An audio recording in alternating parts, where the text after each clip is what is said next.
മറിയം പറഞ്ഞു, എൻ്റെ നാമം കർത്താവിനെ മഹത്വപ്പെടുത്തുന്നു, എൻ്റെ ചിത്തം എൻ്റെ രക്ഷകനായ ദൈവത്തെ പ്രകീർത്തിക്കുന്നു. പരിശുദ്ധ ദൈവമാതാവിൻ്റെ ഈശോയുടെ മുമ്പാകെ ഈ സാക്ഷ്യം പറയാനായി ഞങ്ങൾക്ക് അനുഗ്രഹം നൽകിയതിന് ഈശോയ്ക്ക് മാതാവിന് നന്ദി. ഇത്രയും താമസിച്ചതിന് മാതാവിനോടും ഈശോയോടും മാപ്പും ചോദിക്കുന്നു. എൻ്റെ പേര് അനഘ, ഇതെൻ്റെ മമ്മി ഷൈനി. ഞങ്ങൾ പാലാ രൂപത സെൻറ്റ് മേരീസ് ചർച്ചിൽ നിന്നാണ്, മേവട ചർച്ചിൽ നിന്നാണ് വരുന്നത്. ഞങ്ങൾ ആദ്യമായിട്ട് 2020 കോവിഡിൻ്റെ സമയത്താണ് ഓൺലൈൻ ഉടമ്പടി എടുത്തത്. ആ സമയത്ത് ഞങ്ങൾക്ക് 18 വർഷമായിട്ടൊരു ഭവനം ഇല്ലായിരുന്നു. ഭവനത്തിന് വേണ്ടിയിട്ടായിരുന്നു ഞങ്ങൾ ഉടമ്പടി എടുത്തിരുന്നത്. ആ സമയത്ത് ആ ഓൺലൈൻ ഉടമ്പടി വെച്ച സമയത്ത് തന്നെ ഞങ്ങൾക്ക് ഭവനത്തിൻ്റെ ആദ്യ കുറച്ച് ഭാഗം തറ കെട്ടാനായിട്ടുള്ള കുറച്ച് കാശ് ഇങ്ങനെ നമുക്ക് മാതാവ് അനുഗ്രഹിച്ച് കിട്ടി. അങ്ങനെയാണ് ഞങ്ങൾ അത് ഞങ്ങൾക്ക് വലിയൊരു അത്ഭുതമായിരുന്നു. അങ്ങനെ ഞങ്ങൾ മാതാവിനോട് കൂടുതലായിട്ട് മാതാവിനോട് ചേർന്ന് പ്രാർത്ഥിക്കാൻ തുടങ്ങി. പിന്നെ ഇവിടെ തീർത്ഥാടന ഉടമ്പടി കോവിഡ് കഴിഞ്ഞ് ഇത് ഇവിടെ തുടങ്ങിയപ്പോൾ തന്നെ ഞങ്ങൾ മാർച്ച് 27-ാം തീയതി ഞങ്ങൾ 2021 വന്ന് ആദ്യത്തെ തീർത്ഥാടന ഉടമ്പടി എടുത്തു. അതിനുശേഷം വീട് പണി പതുക്കെ ഇങ്ങനെ നടന്നുകൊണ്ടിരിക്കുകയായിരുന്നു. ഇടയ്ക്ക് വെച്ച് പിന്നെയും കാശിന് ഇങ്ങനെ ഷോർട്ടേജ് വന്നപ്പം നമുക്ക് എന്ത് ചെയ്യണമെന്ന് പിന്നെയും അറിയില്ലായിരുന്നു. വീട് പണി പിന്നെ അവിടെ നിന്ന് പോകുമോ എന്നുള്ളൊരു വിഷമത്തിലായിരുന്നു. ആ സമയത്ത് തന്നെ ഞങ്ങൾ എല്ലാ കാര്യങ്ങളും മാതാവിൻ്റെ ഈശോയുടെയും ഒരു നേതൃത്വത്തിൽ കൃത്യം തക്ക സമയത്ത് നടന്ന ഒരു ഉടമ്പടി സാക്ഷ്യമാണിത്. ആ സമയത്ത് ഞങ്ങൾ പണ്ടാണെങ്കിൽ ഇതുപോലെ തന്നെ ഭവനം പണിയാനായിട്ട് നമ്മുടെ കുറച്ച് സ്ഥലം വിൽക്കാം എന്നൊക്കെ ഒത്തിരി വർഷങ്ങൾക്ക് മുമ്പ് തന്നെ വെച്ചിട്ടിരുന്നൊരു സ്ഥലം ഉണ്ടായിരുന്നു. അതൊന്നും ആ സമയത്തും കോവിഡ് കഴിഞ്ഞപ്പോൾ പിന്നെ ഒരിക്കലും സ്ഥലം വിൽക്കില്ല എന്നുള്ളൊരു നിലയിലായിരുന്നു ഞങ്ങൾ ചോദിച്ച ബ്രോക്കർമാരെല്ലാം. പക്ഷേ മാതാവിൻ്റെ അടുത്ത് നിയോഗം വെച്ച് കഴിഞ്ഞപ്പോൾ തന്നെ നമുക്ക് അത്യാവശ്യം നല്ല വിലയിൽ തന്നെ കുറച്ച് സ്ഥലം വിൽക്കാനും ആ കാശ് കൊണ്ട് ബാക്കി മാതാവിൻ്റെ ഈശോയുടെയും ഭവനം മാതാവിൻ്റെ ഈശോയുടെ അനുഗ്രഹത്താൽ വന്ന് പണിയാനും സാധിച്ചു.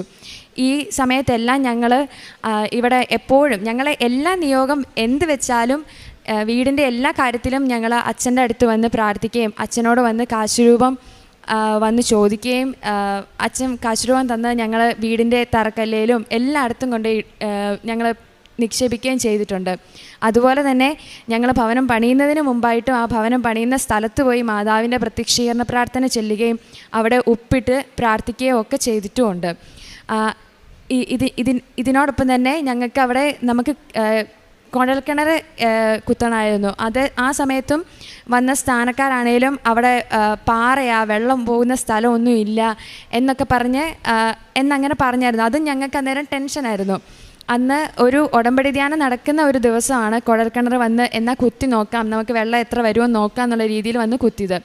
അതും ഏകദേശം ഒരു 146 അടി താഴ്ചയായപ്പോഴത്തേക്കും ഞങ്ങൾ ഒരു സമയത്ത് ധ്യാനം നടക്കുന്നു, അതേ സമയത്ത് തന്നെ കുഴൽക്കിണർ കുത്തുമായിരുന്നു. അപ്പം ഞങ്ങൾ രണ്ടുപേരും ധ്യാനം ഇരുന്ന് കുഴൽക്കിണർ കുത്തുന്നത് കാണാൻ പോവാതെ ധ്യാനം ഇരുന്ന് കൂടി മാതാവിൻ്റെ അടുത്ത് പ്രാർത്ഥിക്കുമായിരുന്നു. അങ്ങനെ ഞങ്ങൾക്ക് അവിടെ കുഴൽക്കിണർ വെള്ളവും ലഭിച്ചു. ഇതുപോലെ തന്നെ ഇതൊക്കെയാണ് ഞങ്ങളുടെ വീട്ടിൽ വന്ന സാക്ഷ്യങ്ങൾ. ഇനിയും സാക്ഷ്യങ്ങൾ ഒത്തിരി നിയോഗം ഇനിയും പറയാനായിട്ട് മാതാവ് അനുഗ്രഹിച്ച് ചെയ്തു തന്നിട്ടുണ്ട്. അത് ഇനിയും ഞങ്ങൾ വീണ്ടും ചേട്ടനുമായിട്ട് വന്നിട്ട് സാക്ഷ്യം പറയുന്നതായിരിക്കും. ഇനി എൻ്റെ ജീവിതത്തിലെന്ന് വെച്ചാൽ എനിക്ക് പഠിച്ചു കഴിഞ്ഞിട്ട് എന്താണെന്നുള്ളൊരു ചെയ്യേണ്ടത് എന്താണെന്ന് അറിയില്ലായിരുന്നു.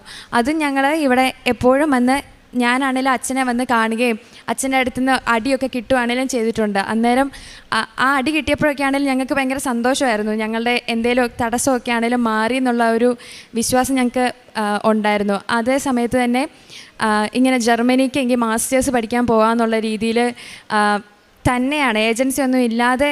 ഇപ്പോഴും എനിക്ക് ഓർക്കുമ്പോൾ അത് പേടിയാണ്. എന്ത് ധൈര്യത്തിലാണ് ഞാനത് ചെയ്തത്. മാതാവിൻ്റെ അനുഗ്രഹം കൊണ്ട് മാത്രമാണ് ജർമ്മനിയിൽ അപ്ലൈ ചെയ്തതും അവിടുന്ന് ഓഫർ ലെറ്റർ കിട്ടിയതും. അതുപോലെ തന്നെ പഠിക്കാൻ പോകാനായിട്ടാണെങ്കിലും നമുക്ക് എഡ്യൂക്കേഷൻ ലോൺ വേണമായിരുന്നു. ആ എഡ്യൂക്കേഷൻ ലോൺ എനിക്ക് പണ്ട് ഇങ്ങനെ പുറത്ത് പോയി പഠിക്കണം എന്നൊരാഗ്രഹം ഉണ്ടായിരുന്നു. അപ്പം ഞങ്ങൾ പണ്ട് ഇതുപോലെ പോയി ഓരോ ബാങ്കിലൊക്കെ ചോദിക്കുമ്പോൾ ഞങ്ങൾക്ക് ലോണൊന്നും കിട്ടുമൊന്നുമില്ലായിരുന്നു. പക്ഷേ മാതാവിൻ്റെ അടുത്ത് വെച്ച് കഴിഞ്ഞപ്പോൾ ഞങ്ങൾക്ക് അതും എഡ്യൂക്കേഷൻ ലോൺ കിട്ടുകയും ചെയ്തു. വിസയ്ക്കാണേലും എല്ലാ പ്രോസസ്സിന് പോകുന്നതിന് മുമ്പ് ഞങ്ങൾ വന്ന് മാതാവിൻ്റെ അടുത്ത് വന്ന് എല്ലാം വന്ന് പറഞ്ഞ് പ്രാർത്ഥിക്കുമായിരുന്നു. അതുമെല്ലാം തക്ക സമയത്ത് കൃത്യമായിട്ട് മാതാവ് എല്ലാം ചെയ്തു തന്നു. ഒപ്പം ഞാൻ അവിടെ പോകുന്നതിന് മുമ്പായിട്ടും ഞാൻ അച്ഛൻ്റെ അടുത്ത് വന്ന് എൻ്റെ അവിടുത്തെ പഠിത്തത്തിനായിട്ട്, അപ്പോൾ അച്ഛൻ ഞാനും ഓൾറെഡി ഉടമ്പടി എടുത്തതാണ്. അച്ഛൻ എനിക്ക് വേറൊരു കാശുരൂപം മാതാവിൻ്റെ തന്നു. എക്സാമൊക്കെ പോയി എഴുതുമ്പോൾ ഈ കാശുരൂപം വെച്ച് പോയി എഴുതണമെന്ന് പറഞ്ഞ് അങ്ങനെ ഞാൻ എൻ്റെ 2 ഉടമ്പടി കാശുരൂപവും അച്ഛൻ തന്ന കാശുരൂപം വെച്ച് ഞാൻ എല്ലാ ചില എക്സാമൊക്കെ ഭയങ്കര പാടായിരുന്നു. അപ്പോൾ അതൊക്കെയാണെങ്കിലും ഞാൻ പോയി എഴുതി. എല്ലാ എക്സാമും ഞാൻ മാതാവിൻ്റെ ഈശോയുടെ അനുഗ്രഹത്തെ ഫസ്റ്റ് അറ്റംപ്റ്റിൽ തന്നെ എനിക്ക് ജയിക്കാൻ സാധിച്ചു. അതുപോലെ തന്നെ എനിക്ക് പണ്ട് തൊട്ടേ ഒരു ആഗ്രഹം ഉണ്ടായിരുന്നു, എനിക്ക് ഒരു എക്സ്ചേഞ്ച് സെമസ്റ്റർ ചെയ്യണം, എവിടെയെങ്കിലും പോയി ചെയ്യണമെന്നൊക്കെ. അതും മാതാവിൻ്റെ ഈശോയുടെ അനുഗ്രഹത്താൽ തായ്വാനിൽ പോയി പഠിക്കാനും പറ്റി. അതും നല്ല രീതിയിൽ ഞാൻ പേടിച്ചും വിഷമിച്ചും ഒക്കെയാണ് പോയത്. പക്ഷേ ആ പോകുന്ന സമയത്തും ഞങ്ങളാണെങ്കിൽ ഞാൻ പോയ ആ ട്രെയിനിൻ്റെ ആ എതിർവശത്ത് അന്നേരം ഒരു മഴയോ വെയിലോ ഒന്നുമില്ല. അന്നേരം ആണെങ്കിലും ഒരു മഴവില്ല് കണ്ട എനിക്ക് അത്രയും ടെൻഷനായിരുന്നു ഇങ്ങനെ ജർമ്മനിയിൽ നിന്ന് പിന്നെയും തായ്വാനിലോട്ടൊക്കെ പോകുന്നതിൽ. പക്ഷേ അന്ന് മാതാവിൻ്റെ മഴവില്ല് കണ്ട് അന്ന് പോയത്. അപ്പം എനിക്കത് ഭയങ്കരമായിട്ട് വിശ്വാസമായിരുന്നു. അതുപോലെ തന്നെ ഞാൻ ബൈബിളെടുത്ത് തുറന്ന് നോക്കിയപ്പോഴും എനിക്ക് എല്ലാ കാര്യത്തിലും, വീടിൻ്റെ കാര്യത്തിലും ഈശോയുടെ കറക്റ്റായിട്ട് എനിക്ക് ബൈബിളിൻ്റെ വീട് പണി പണിത് തരുന്നത് ഈശോ ആണെന്നുള്ള വചനഭാഗം കിട്ടിയിട്ടുണ്ട്. ഇവിടെ തായ്വാനിൽ പോയപ്പോഴും എനിക്ക് തോബിത്തിൻ്റെ സഹയാത്രികൻ്റെ ആ ഒരു ഭാഗമാണ് എനിക്ക് കിട്ടിയിരുന്നത്. അങ്ങനെ എല്ലാം കൊണ്ടും എല്ലാ നിയോഗവും എല്ലാ കാര്യത്തിലും ഞങ്ങൾ മാതാവിൻ്റെ അടുത്ത് വെക്കും. ഇന്ന പ്രത്യേക നിയോഗമെന്നില്ല, എല്ലാം മാതാവിനും ഈശോയ്ക്കും സമർപ്പിച്ചാണ് ജീവിതം മുഴുവനായിട്ട് തന്നെ മുമ്പോട്ട് പോകുന്നത്.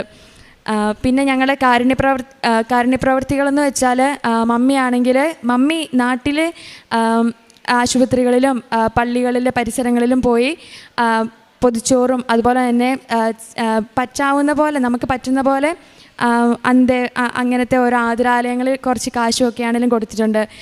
പിന്നെ ഞാനാണെങ്കിൽ അവിടെ ജർമ്മനിയിലായിരിക്കുന്ന സമയത്ത്, തായ്വാനിലായിരുന്ന സമയത്ത് എനിക്ക് അധികം ചെയ്യാൻ പറ്റിയിരുന്നില്ല. ജർമ്മനിയിലായിരുന്ന സമയത്ത് അവിടുത്തെ ഒരു കോൺവെൻറ്റിൽ സർവീസിനായിട്ട് പോവുകയും അവിടെ എല്ലാ മാസവും എന്നെക്കൊണ്ട് എൻ്റെ പാർട്ട് ടൈമിൽ നിന്ന് കിട്ടുന്ന ഒരു കുറച്ച് കാശ് ഞാനിങ്ങനെ കൊടുക്കുകയും ചെയ്തിട്ടുണ്ട്.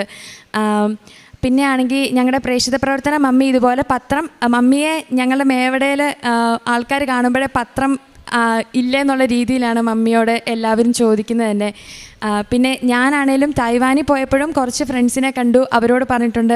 പിന്നെ ജർമ്മനിയിലുള്ള എൻ്റെ ഫ്രണ്ട്സ് ആണേലും അവരും എല്ലാ കാര്യവും മാതാവിനോട് ഞാൻ പ്രാർത്ഥിക്കുന്നത് കണ്ട് മാതാവിനോട് ഇപ്പം പ്രാർത്ഥിക്കുന്നുണ്ട്. അവർക്കും മാതാവിൻ്റെ ആ ഒരു ധൈര്യം, മാതാവ് കൂടെയുള്ളതിൻ്റെ ആ ഒരു ധൈര്യം എപ്പോഴും അവർക്കുണ്ടെന്ന് അവരെന്നോട് നേരിട്ട് തന്നെ എന്നോട് പറഞ്ഞിട്ടുണ്ട്. അത് കേൾക്കുമ്പോൾ എനിക്ക് ഭയങ്കര സന്തോഷമാണ്. പിന്നെ ആണെങ്കിൽ മാതാവ് രോഗസൗഖ്യങ്ങളും തന്നിട്ടുണ്ട്, ഇഷ്ടംപോലെ എല്ലാത്തരം രോഗസൗഖ്യങ്ങളും തന്നിട്ടുണ്ട്. പ്രത്യേകമാണെങ്കിൽ മമ്മിയുടെ കാലയിൽ മണ്ണ് പറ്റുമ്പം ഇങ്ങനെ ചൊറിഞ്ഞു പൊട്ടുമായിരുന്നു. അതിലൊക്കെ ആണെങ്കിലും മാതാവിൻ്റെ തൈലം വെച്ച് ഞങ്ങൾ പ്രാർത്ഥിച്ച് അത് മാറി. പിന്നെ എന്ത് അസുഖം വന്നാലും, ഒരു പനി വന്നാലും ഒരു വയറുവേദന വന്നാലും എല്ലാം മാതാവിൻ്റെ തൈലം വെച്ചിട്ടാണ്.